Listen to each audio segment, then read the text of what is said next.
Hello guys, good morning to all of you. Welcome back to my channel. In this we discuss editorial from the Hindu. Today we discuss editorial that is inaction and intervention on the handling of social issue. तो social issue के लेके जो handling किया जाता है उसमें क्या inaction और क्या इंटरवेंशन होने वाला है और किसका इंटरवेंशन और किसका इनएक्शन होने वाला है उसके बारे में आज इस एडिटोरियल में हम लोग देखने वाले हैं। किसके बारे में ऑथर बात कर रहे हैं, किसका इंटरवेंशन होना चाहिए, किसका इनएक्शन होना चाहिए, कौन हैंडल करेगा ये सोशल इशू को, ठीक है, किसका क्या रोल है, ठीक है। और मेनली इस चीज़ में फोकस रहेगा जुडिशरी एंड लेजिस्लेचर, ठीक है, ये दो चीज़ में ज़्यादा फोकस रहेगा आज के इस एडिटोरियल में। Legislative in action on social issue will legitimise judicial intervention. यहाँ पे क्वेश्चन जो है वो अराइज हो रहा है क्या, लेजिस्लेटिव इन एक्शन मतलब कि लेजिस्लेटिव का जो इनएक्शन हो रहा है सोशल इशू के ओर जो कि लेजिटिमाइज करता है, लेजिटिमाइज मतलब लीगल करता है जुडिशियल के इंटरवेंशन को, जो जुडिशियल जो है इंटरवेंट करता है उस चीज़ को, ठीक है। The Supreme Court's decision to refer to a constitutional bench the issue of granting legal recognition to same-sex marriage can be seen as an important step toward ensuring gender equality, despite apprehension that it is encroaching on the legislative domain. अब यहाँ पे बात क्या किया जा रहा है, किसको लेके बात किया जा रहा है, सेम सेक्स मैरिज को लेके, ठीक है। तो इसमें क्या बात होता है कि जो सुप्रीम कोर्ट का डिसीजन आता है वो रिफ़र करते हैं कॉन्स्टिट्यूशनल बेंच को, जो इशू जो है ये जो इशू है उसको ग्रांट किया जाए लीगल रिकॉग्नाइजेशन के साथ टू सेम सेक्स मैरिज को, और can be seen as important step, जिसको कि बहुत इंपॉर्टेंट स्टेप देखा गया है, और टूवर्ड इंश्योरिंग जेंडर इक्वलिटी को, ठीक है, कि ये क्या कर रहा है, इंश्योर कर रहा है क्या, जेंडर इक्वलिटी। डिस्पाइट हालांकि एप्रीहेंशन हो रहा है, इंक्रोच हो रहा है ऑन लेजिस्लेटिव डोमेन में, लेजिस्लेटिव डोमेन में क्या इंक्रोच हो रहा है, क्या एप्रीहेंशन हो रहा है, वो हम लोग इस चीज़ में आगे देखने वाले हैं। पिटिशनर जो हैं बिफोर द कोर्ट व्यू कर रहे हैं the idea of giving of legal status for marriage between people belonging to the same sex as a natural consequence of the 2018 judgment decriminalizing homosexuality. अब यहाँ पे क्या बात हो रहा है कि पिटिशनर जो है बिफोर द कोर्ट से पहले वो लोग व्यू कर रहे हैं idea of giving legal status for marriage. वो लोग क्या लीगल स्टेटस देना चाहते हैं फॉर मैरिज के लिए कि between people belonging to the same sex, की जो भी सेम सेक्स के बिलोंग करते हैं, ठीक है, वो क्या है, एक नेचुरल कॉन्सिक्वेंस है। Of course is it natural consequence of the 2018। इस वजह से 2018 के जजमेंट में इसको क्या किया गया था, डिक्रिमिनलाइज कर दिया गया था, किसको, होमोसेक्सुअलिटी को, ठीक है, होमोसेक्सुअलिटी को। द गवर्नमेंट हाउएवर बट हालांकि गवर्नमेंट जो है वो कंटेंट कर रहा है इस चीज़ को लेके कि that there is a no need to depart from the heteronormative understanding of marriage. अब यहाँ पे प्रॉब्लम क्या आ जा रहा है कि जुडिशियल जो है वो क्या चाहती है, जेंडर इक्वलिटी चाहती है कि जिसको मैरिज करना वो चाहे सेम सेक्स मैरिज हो या फिर मेल फीमेल पे हो या सेम मेल मेल हो या सेम फीमेल फीमेल में, वो उनका अपना ऑप्शन है, ठीक है, उसको अलाउ मिलना चाहिए, ठीक है। तो ये सही बात है, मिलना चाहिए, क्योंकि हम लोग यहाँ पे नहीं तो बहुत सारे फंडामेंटल राइट्स जो हैं आर्टिकल्स कुछ जो वो वायलेट हो जाएंगे। बट यहाँ पे लेजिस्लेचर जो वो क्या कर रही है, इस चीज़ से खुश नहीं है। वो बोल रही है कि कुछ हम लोग का इंडिया का अपना कल्चर है, कुछ अपना मोटिव है, जिसको लेके वो अगेंस्ट जा रही है, वो इस चीज़ को लेकर फाइल कर रही है कि वो इस चीज़ से कंटेंट है वो मना कर रही है, नहीं ये से नहीं होना चाहिए। एक जो नॉर्मल रिलेटिव है, मेल फीमेल का शादी होना चाहिए, इस सब चीज़ को वो अंडरस्टैंड करती है एक मैरिज को, ठीक है। ये किसका बोलना है, लेजिस्लेटिव का। तो इस चीज़ को लेकर दोनों के बीच में थोड़ा हो रहा टसन। And even if there out to be such a change, and even अगर हालांकि फिर भी चेंजेस आता है out to such a change, it must come from the legislature. ये कम कहाँ से आना चाहिए, लेजिस्लेचर से आना चाहिए, जो भी चेंजिंग हो रहा है, ठीक है। The question before the court is whether it should interpret provision of marriage law of in India, especially the Special Marriage Act 1954 as a permitting marital union between same sex couple. अब यहाँ पर question arise हो रहा है कि अगर आपको अगर परमिशन देना है तो ये परमिशन कौन देगा, जुडिशियल देगी या लेजिस्लेचर देगी, क्योंकि कानून कौन बनाता है, ऑफकोर्स लेजिस्लेचर बनाता है, ठीक है। तो कानून बनाने का परमिशन भी कौन देगा, जुडिशियल देगा, कि जुडिशियल को जेंडर इक्वलिटी करना है, फंडामेंटल जहाँ राइट्स जब वायलेट हो रहा है वहाँ पे उसको ओपिनियन देना है, वहाँ पे उसको सही चीज़ उसको सही करना है, जेंडर इक्वलिटी को और लेके जाना है, ठीक है।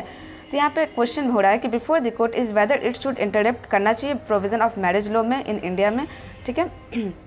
और ये जो काम है किसका, लेजिस्लेचर का है। And especially in the Special Marriage Act 1954 क्या बोलता है कि परमिटिंग करता है marital union between same sex couple को लेकर।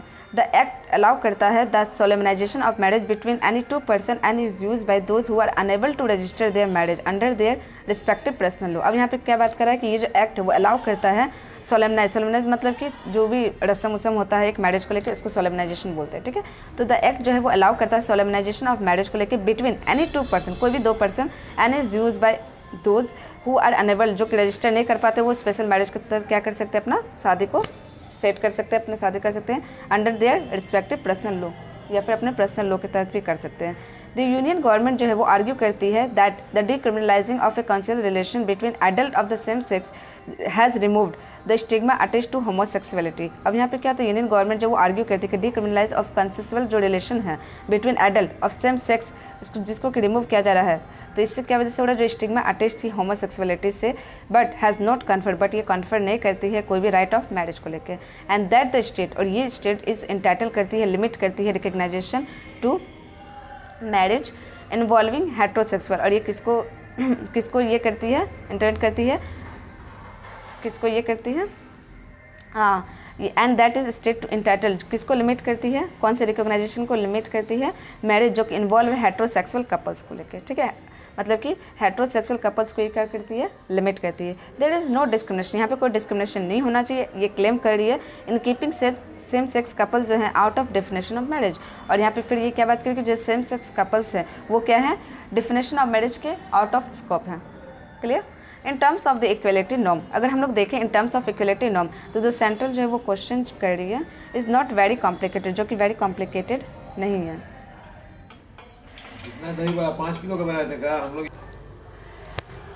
It can be recognized that no civil right available to married heterosexual couple ought to be denied to those who belong to the same gender। अब यहाँ पे क्या बात किया जा रहा है, इट कैन बी रिकग्नाइज किया जा रहा है कि दैट नो सिविल राइट, कोई भी सिविल राइट जो है वो अवेलेबल नहीं है to married heterosexual couples, ought to be denied, कि आउट टू बी डिनाइड किया जाए to those who belong to the same gender, जो सेम जेंडर के हैं।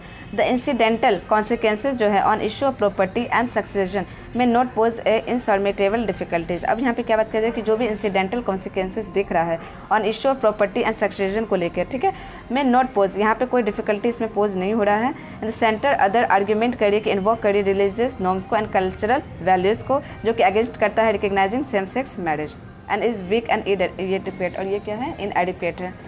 इट इज़ ए फ्यूटाइल, और ये फ्यूटाइल है टू आर्ग्यू करने के लिए दैट इट विल अंडरमाइन करता है फेथ को और रोक सोसाइटल वैल्यूज़ को। द मियर फैक्ट, जो मियर फैक्ट है, जो कि मे पीपल जो है कंसिडर करते हैं मैरिज को लेके टू बी ए सैक्रामेंट, ठीक है, जो भी इसको लेके रस्म है ये सब को लेके, and Holi union is not enough, ये इनफ नहीं है टू डिनाई करने के लिए इक्वल स्टेटस को लेके to the union of people of same sex को लेकर, और टू अंडरमाइन और वीक करने के लिए जो कि एसेंशियल कैरेक्टर है as a social and economic contract को लेके। वेदर द रेमेडी, वेदर कहाँ है रेमेडी जो आउट टेक करता है form of recognisation of same sex marriage को लेके, एंड इफ सो अगर हैवी तो weather it should be through judicial intervention, क्या ये जुडिशियल इंटरवेंशन के थ्रू होगा या लेजिस्लेटिव के एक्शन के थ्रू होगा, इज़ द क्वेश्चन, ये सबसे बड़ा क्वेश्चन है। दैट द लेजिस्लेचर जो है शुड भी इन्वॉल्व होना चाहिए, ब्रिंगिंग करना चाहिए अबाउट फॉर रीचिंग चेंजेस, जो कि मैं इम्पैक्ट करे पर्सनल लॉ को भी और फॉर रिलीजियस, और इंडिड करे एक्सेप्ट करे प्रोपोजिशन को।